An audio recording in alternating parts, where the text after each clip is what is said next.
சட்டப்பேரவையில் பட்ஜெட் மீதான விவாதம் முடிவடைந்த நிலையில் தேதி குறிப்பிடப்படாமல் ஒத்திவைக்கப்பட்டுள்ளது. அதனை அண்மை செய்தியாக பார்த்துக் கொண்டிருக்கிறோம்.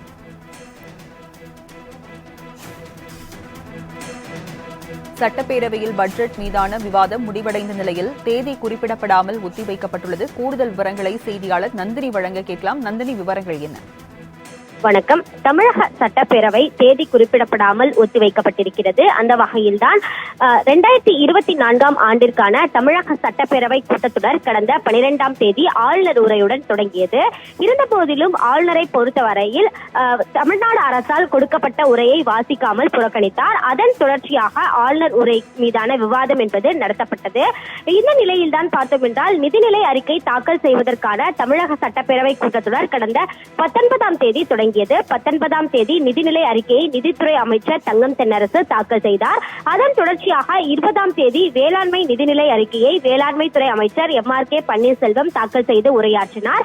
இந்த நிலையில் நேற்றைய தினத்தை பொறுத்தவரையில் காலை மாலை என 2 வேளைகளிலுமே நிதிநிலை அறிக்கை மற்றும் வேளாண் நிதிநிலை அறிக்கை மீதான பொது விவாதம் என்பது நடத்தப்பட்டது. இந்த சட்டப்பேரவை கூட்டத்தொடரில் பல்வேறு முக்கிய அறிவிப்புகள் வெளியிடப்பட்டதோடு காரசார விவாதங்களும் நடத்தப்பட்டது. குறிப்பாக இன்றைய தினத்தை பொறுத்தவரையில் பார்த்தோம் என்றால் நேரமில்லா நேரத்தில் காவிரி நதிநீர் விவகாரத்தில் மேகதாது அணை கட்டுவது தொடர்பான சிறப்பு கவன ஈர்ப்பு தீர்மானம் கொண்டுவரப்பட்டு காரசார விவாதங்கள் நடத்தப்பட்டது.